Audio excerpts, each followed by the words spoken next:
नमस्कार दोस्तों, मैं गौरव चौधरी एक बार फिर से आप सबका आपके अपने परिवार स्वाध्याय श्री में स्वागत करता हूं। अब तक जितना हमने पढ़ा है वो हमने कंप्लीट कर लिया है और आप लोगों ने अच्छे से उसके नोट्स बना लिए होंगे। अब हमारा जो संज्ञा नामक टॉपिक चल रहा था वो हमने पूरा कंप्लीट कर लिया है।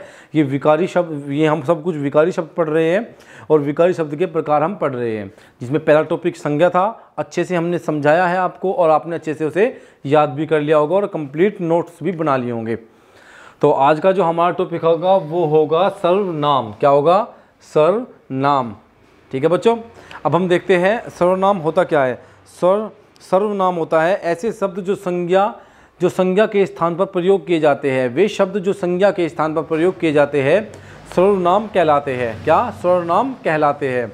अब हम देखते हैं कि सर्वनाम का शाब्दिक अर्थ क्या होता है। सर्वनाम का शाब्दिक अर्थ होता है सबका नाम। क्या? सबका नाम। इनका प्रयोग संज्ञा के स्थान पर किया जाता है। जैसे मैं कहता हूं, मैंने आपको उस दिन लास्ट क्लास में भी मैंने आपको बताया था कि राम घर जा रहा है। अगर मैं संज्ञा के स्थान पर सर्वनाम का प्रयोग करता हूं तो वह होगा वह घर जा रहा है। क्या कर रहा है? घर जा रहा है। राम घर जा रहा है और वह घर जा रहा है, ये वे शब्द होते हैं जो संज्ञा के स्थान पर प्रयुक्त होते हैं। राम क्या है? राम आपका व्यक्तिवाचक संज्ञा है। क्या? व्यक्तिवाचक। लेकिन वह क्या है? वह है सर्वनाम। क्या होगा? सर्वनाम। वह सर्वनाम है। सर्वनाम के कुल कितने प्रकार होते हैं? सर्वनाम कुल 11 होते हैं। कितने? 11। पहले इसकी डेफिनेशन को लिख लेते हैं। वे शब्द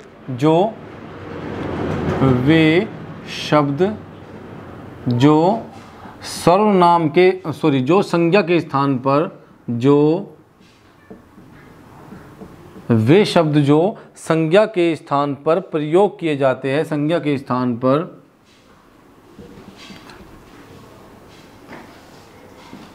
प्रयोग किए जाते हैं सर्वनाम कहलाते हैं। क्या किए जाते हैं? क्या कहलाते हैं? सर्वनाम कहलाते हैं। क्या कहलाते हैं? सर्वनाम कहलाते हैं।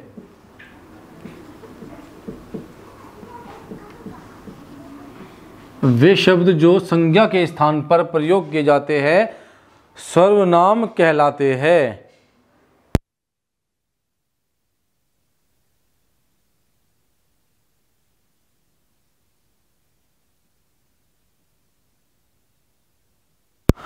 वे शब्द जो संज्ञा के स्थान पर प्रयोग किए जाते हैं क्या कहलाते हैं? सर्वनाम कहलाते हैं। ठीक है। सर्वनाम का शाब्दिक अर्थ क्या होता है? सर्वनाम का शाब्दिक अर्थ होता है सबका नाम।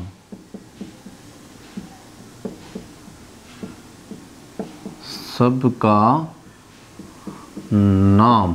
अर्थात वे शब्द जो संज्ञा के स्थान पर प्रयोग किए जाते हैं क्या कहलाते हैं? वे कहलाते हैं सर्वनाम।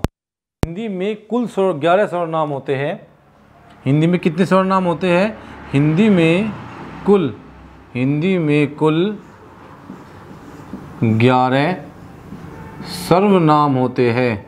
कुल 11 सर्वनाम होते हैं। हिंदी में कुल 11 सर्वनाम होते हैं। जैसे ये 11 कौन से हैं? मैं, तू, आप। क्या? मैं, तू, आप। मैं, तू, आप, यह, वह, जो। 1 2 3 4 5 6। ठीक है। मैं, तू, आप, यह, वह, जो, सो, कोई, कुछ,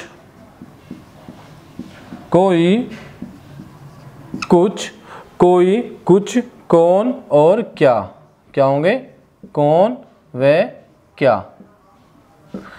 1 2 3 4 5 6 7 8 9 10 11।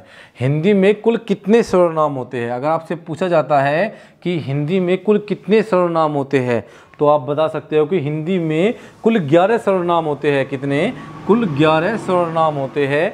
मैं, तू, आप, यह, वह, जो, सो, कोई, कोई, कुछ, कौन, क्या। कौन कौन से होंगे? कौन कौन से होंगे? यह होंगे मैं, तू, आप, यह, वह, जो, सो, कोई, कोई और कुछ, कौन और क्या। क्या होंगे? ये सभी 11 सर्वनाम हिंदी में होते हैं। लेकिन अगर बात करते हैं प्रयोग के आधार पर, तो प्रयोग के आधार पर हिंदी में कुल 6 सर्वनाम होते हैं। प्रयोग के आधार पर, प्रयोग के आधार पर कुल 6 सर्वनाम होते हैं। क्या? सर्वनाम होते हैं। कुल सर्वनाम कितने होते हैं? 6 सर्वनाम होते हैं। भाई वे शब्द जो संज्ञा के स्थान पर प्रयोग होते हैं, जिनका प्रयोग संज्ञा के स्थान पर किया जाता है, क्या कहलाते हैं? सर्वनाम कहलाते हैं। लेकिन जब अगर हम बात करते हैं कि हिंदी में कुल कितने सर्वनाम होते हैं, हिंदी में कुल सर्वनाम की संख्या होती है कितनी? 11। जबकि प्रयोग के आधार पर सर्वनाम कितने होते हैं? कितने होते हैं प्रयोग के आधार पर? 6 होते हैं। कितने होते हैं? 6 होते हैं। ठीक है, ये आपने नोट कर लिया होगा, मैं इसको रफ कर रहा हूं। ये विशेष बात ध्यान रखना कि हिंदी में कुल कितने सर्वनाम होते हैं। तो हिंदी में कुल 11 सर्वनाम होते हैं। आपसे एग्जाम में आपको घुमाने के लिए यही पूछा जाएगा कि हिंदी में कुल कितने सर्वनाम होते हैं, और आप लोग बताओगे 6 और वहाँ पे आंसर होगा कितने? 11। कितने होगा? 11। और प्रयोग के आधार पर कुल कितने सर्वनाम होते हैं? कुल सर्वनाम होते हैं कितने? 6। मैं दोबारा आपको बताना चाहता हूँ, टॉपिक अभी यही रखेंगे हम। सर्वनाम हमारा टॉपिक है सर्वनाम। अगर हम बात करते हैं कि जैसे सीता गीत गाती है। सीता गीत गाती है। सीता क्या है? सीता है संज्ञा। सीता क्या है? संज्ञा। क्या है? सीता है संज्ञा। ठीक है, ये हुई संज्ञा। गाना क्या? गीत क्या हुआ? गाती। गाती क्या हुआ? क्रिया। ये क्या हुआ? कर्म। ठीक है, सीता गीत गाती है। सीता क्या हुआ? संज्ञा। और अगर मैं कहूँ वह गीत गाती है, वह गीत गाती है, तो यहाँ पर सीता के स्थान पर हमने किसका प्रयोग किया? वह का। तो ये क्या है? ये है सर्वनाम। क्या? सर्वनाम। तो वह क्या हुआ? वह हुआ सर्वनाम। तो सर्वनाम के हमने कितने प्रकार बताए हैं? सर्वनाम के कुल आपको 6 प्रकार बताए गए, जिसमें आपका पुरुषवाचक, निश्चयवाचक, अनिश्चयवाचक, संबंधवाचक, निजवाचक और प्रश्नवाचक। क्या? प्रश्नवाचक। ये आपकी समझ में आया कि सीता के स्थान पर वह का प्रयोग किया गया, और ये वह क्या है? यह है सर्वनाम। तो प्रयोग के आधार पर सर्वनाम के कितने प्रकार बताए? 6। तो लिखिए, प्रयोग के आधार पर, प्रयोग के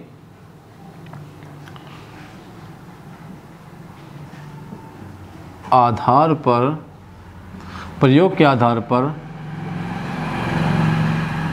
सर्वनाम के कुल कितने? 6 प्रकार होते हैं। 6 प्रकार होते हैं। नंबर 1 पुरुषवाचक,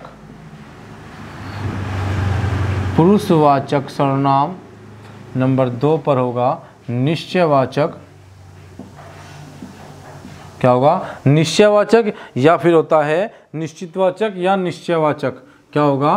पुरुषवाचक, या फिर आप बोल सकते हो इसे निश्चयवाचक। क्या होगा? निश्चयवाचक भी से बोला जा सकता है या निश्चितवाचक भी। ठीक है, निश्चयवाचक या अनिश्चयवाचक। क्या?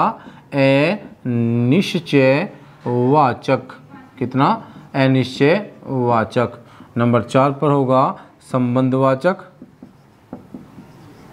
संबंधवाचक, संबंधवाचक। नंबर 5 पर होगा निजवाचक। क्या? निजवाचक। वाचक, निजवाचक। और नंबर 6 पर होगा आपका क्या, प्रश्नवाचक। क्या, प्रश्नवाचक। क्या हुआ, प्रश्नवाचक। पुरुषवाचक, निश्चयवाचक, अनिश्चयवाचक, संबंधवाचक, निजवाचक और प्रश्नवाचक। सर्वनाम के प्रयोग के आधार पर कितने प्रकार हुए, कुल 6 प्रकार होते हैं। पुरुषवाचक, निश्चयवाचक, अनिश्चयवाचक, संबंधवाचक, निजवाचक और प्रश्नवाचक। अब नंबर 1 की हम बात करेंगे।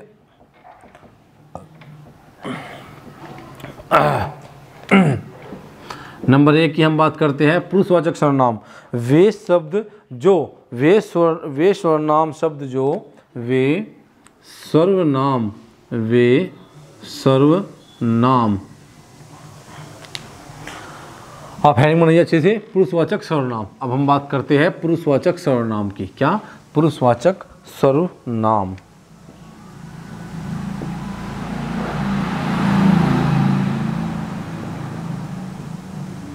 पुरुषवाचक सर्वनाम। क्या हुआ, पुरुषवाचक सर्वनाम। वे सर्वनाम शब्द, वे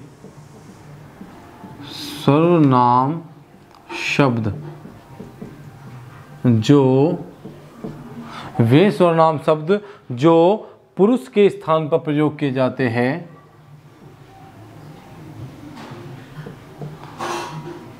पुरुष के स्थान पर प्रयोग किए जाते हैं। अब आप लोग सोच रहे होंगे तो कि यहाँ पुरुष का मतलब क्या है, यहाँ पुरुष का मतलब है क्या। भाई पुरुष का मतलब आप लोग लगा रहे होंगे आदमी से या मैन से बोल सकते हो।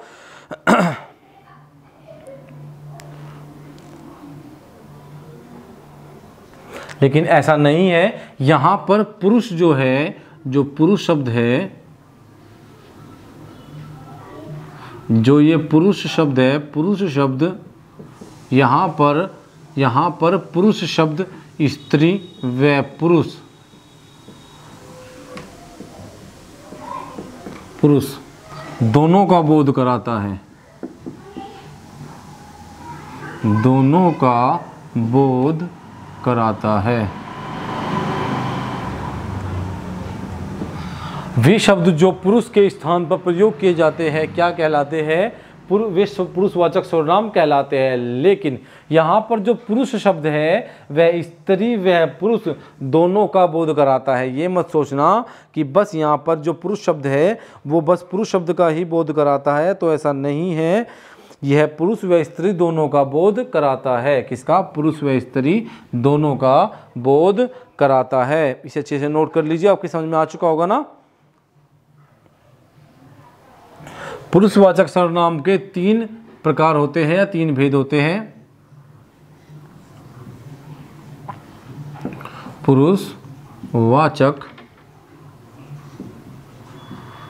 पुरुषवाचक सर्वनाम के 3 भेद होते हैं, या फिर कह सकते हैं कि 3 प्रकार होते हैं। एक ही बात है, ठीक है। पुरुषवाचक सर्वनाम के 3 प्रकार होते हैं, जिसमें नंबर 1 पर होगा आपका उत्तम पुरुष, मध्यम पुरुष और अन्य पुरुष। क्या होगा, उत्तम पुरुष, मध्यम पुरुष और अन्य पुरुष। क्या होगा, उत्तम पुरुष, उत्तम पुरुष,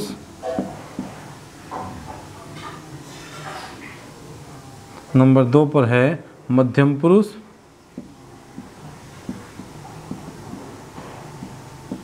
और नंबर 3 पर है उत्तम पुरुष, मध्यम पुरुष और अन्य पुरुष।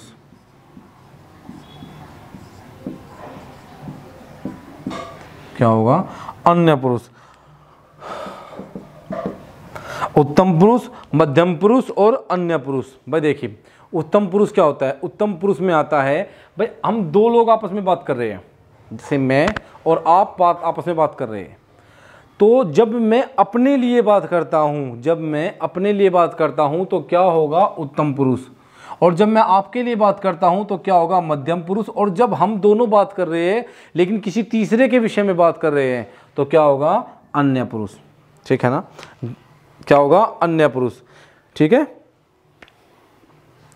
भाई, आप लोग देख रहे हैं जैसे उत्तम पुरुष है, अगर उत्तम पुरुष की मैं बात करता हूं तो उत्तम पुरुष में जब मैं आपसे बात कर रहा हूं तो उत्तम पुरुष में जो होगा, मैं स्वयं के लिए बात करूंगा। किसके लिए, स्वयं के लिए बात करूंगा। और मध्यम पुरुष में मैं आपके लिए, और अन्य पुरुष में मैं किसी, मतलब हम दोनों किसी तीसरे के लिए बात करते हैं। अब आप इसके लिए लिखिए, जैसे उत्तम पुरुष का प्रयोग हमेशा एक वचन में, मध्यम पुरुष का बहुवचन में होता है। मध्यम पुरुष का बहुवचन में होता है। जैसे भाई जो वक्ता होता है वो मैं और हम स्वयं के लिए प्रयोग करता है। किसके लिए, मैं और हम। उत्तम पुरुष का प्रयोग एक वचन, किसके लिए, एक वचन के लिए होता है। वह एक वचन, वह अपने लिए, मैं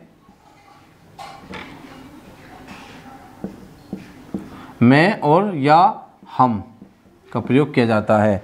मैं या हम का प्रयोग किया जाता है उत्तम पुरुष में। अब जो वक्ता होता है, देखिए एक तो होता है वक्ता और एक होता है श्रोता। वक्ता प्लस श्रोता। अब जो वक्ता है वो बात को कहता है और जो श्रोता है वह सुनता है। जब वक्ता स्वयं के लिए बात करेगा तो वह कहेगा कि मैं घर गया था, हम घर गए थे। एक वचन के लिए और बहुवचन, ठीक है, एक वचन के लिए मैं और हम, क्या होगा, मैं और हम, क्या होगा, मैं और हम। अगर बात करते हैं मध्यम पुरुष के लिए, तू, तुम और आप।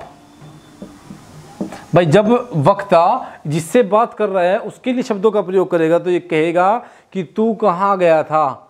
आदर के लिए कहेगा कि आप कहाँ गए थे, या फिर तुम कहाँ गए थे। जो ये आप है यहाँ पे, ये आदर के लिए है। किसके लिए, आदर के लिए प्रयोग किया जाता है।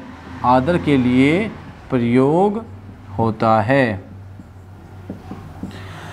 भाई देखो, जैसे एक वक्ता हुआ और एक श्रोता हुआ, मतलब एक बात को कहता है, एक सुनता है। जैसे मैं वक्ता हूँ, आप श्रोता हो।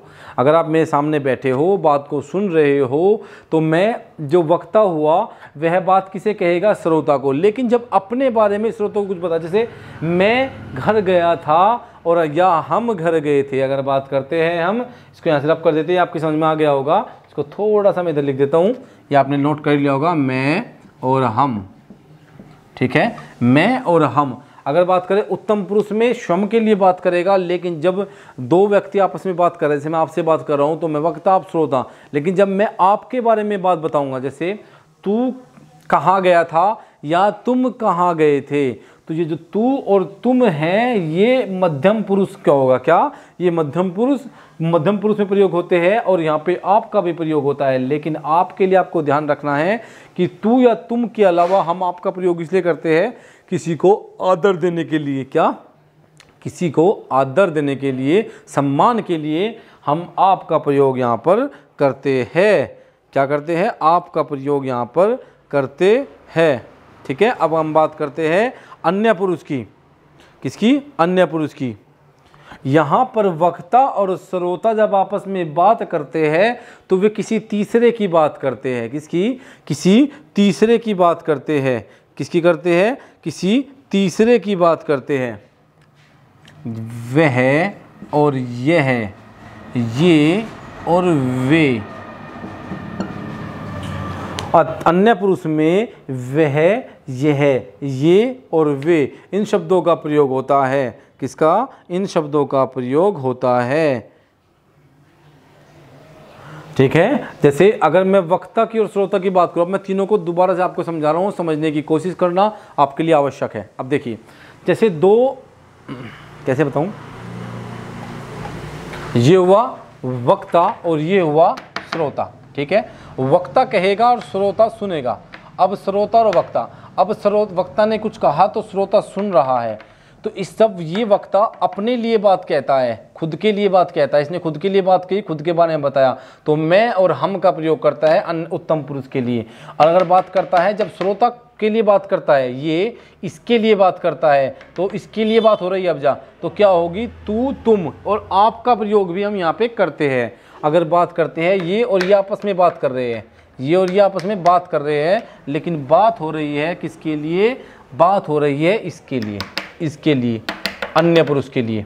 ठीक है, इसने कहा इससे, इसने कहा इससे, देखिए सामने लगे हुए हैं, इसने कहा इससे कि वह कहाँ गया, कि वह कहाँ गया, अर्थात इसने इससे कहा वह कहाँ गया, तो ये कहाँ गया, तो इसने बोला ये अपने घर गया, कि वह अपने घर गया। ठीक है,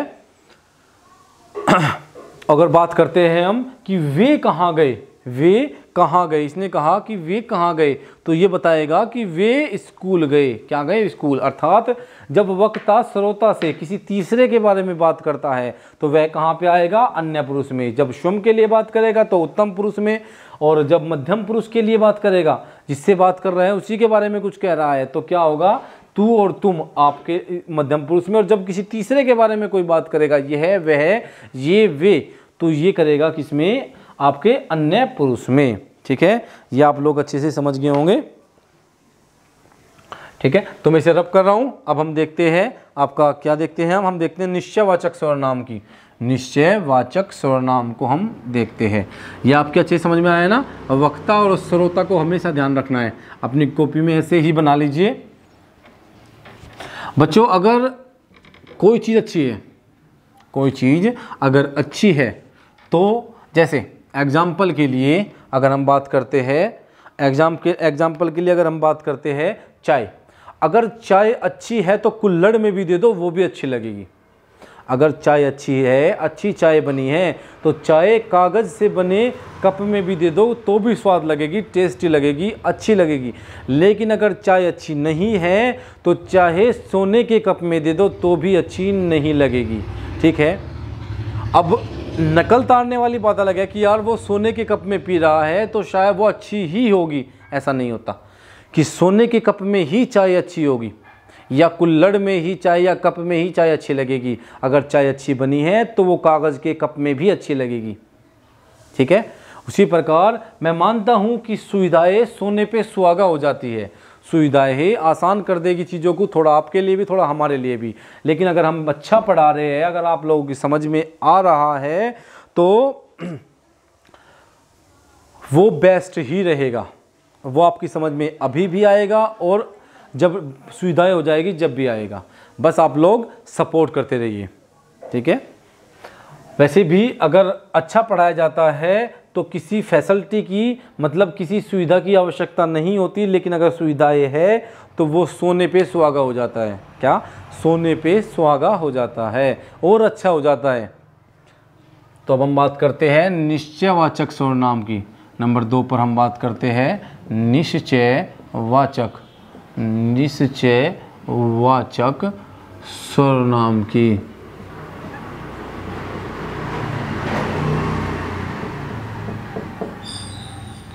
निश्चयवाचक सर्वनाम की ही लिख दिया मैंने। निश्चयवाचक सर्वनाम क्या होगा, निश्चयवाचक सर्वनाम वे सर्वनाम शब्द जिससे निश्चितता का बोध होता है। किसका, निश्चितता का बोध होता है, निश्चित वस्तुओं का बोध होता है, निश्चयवाचक सर्वनाम के अंतर्गत आते हैं।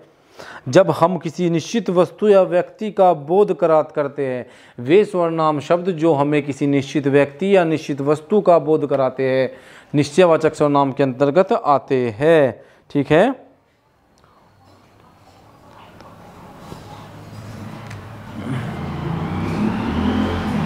वे सर्वनाम शब्द, वे सर्वनाम शब्द, वे सर्वनाम शब्द जो निश्चितता का बोध कराते हैं,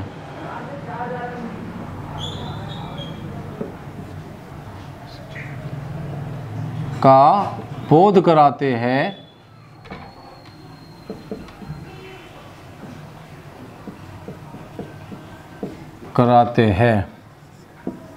निश्चयवाचक सर्वनाम के अंतर्गत आते हैं। क्या हुआ, निश्चयवाचक सर्वनाम के अंतर्गत आते हैं। वे सर्वनाम शब्द जो निश्चितता का बोध कराते हैं निश्चयवाचक सर्वनाम के अंतर्गत आते हैं। क्या? निश्चयवाचक सर्वनाम कहलाते हैं। इन सर्वनामों में किसी संज्ञा की निकटता या दूरी का बोध होता है। इन सर्वनामों में संज्ञा की निकटता या दूरी का बोध होता है। इन सर्वनाम में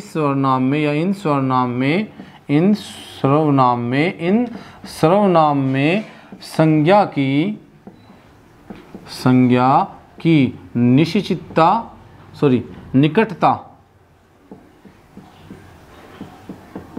निकटता या दूरी का बोध होता है। किसका? दूरी का बोध होता है।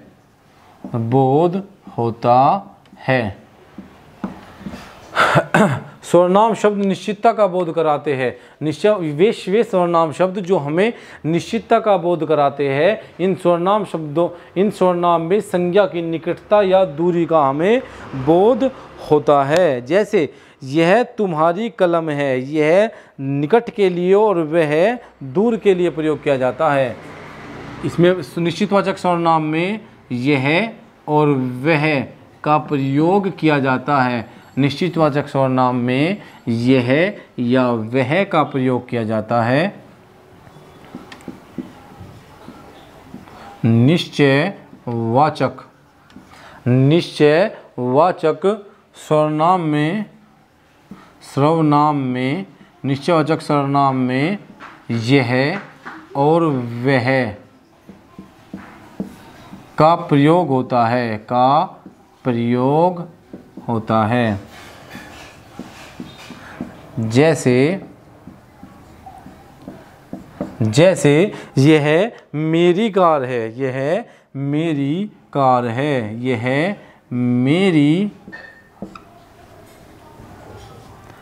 गाड़ी है, यह मेरी गाड़ी है। और अगर बात करें वह मेरी गाड़ी है, वह तुम्हारी गाड़ी है, वह तुम्हारी गाड़ी है। यह मेरी गाड़ी है और वह तुम्हारी गाड़ी है। क्या हुआ? यह मेरी गाड़ी है और वह तुम्हारी गाड़ी है। जो यह शब्द है, जो यह है, यह हमें निकटता का बोध कराता है। यह निकटता का बोध कराता है।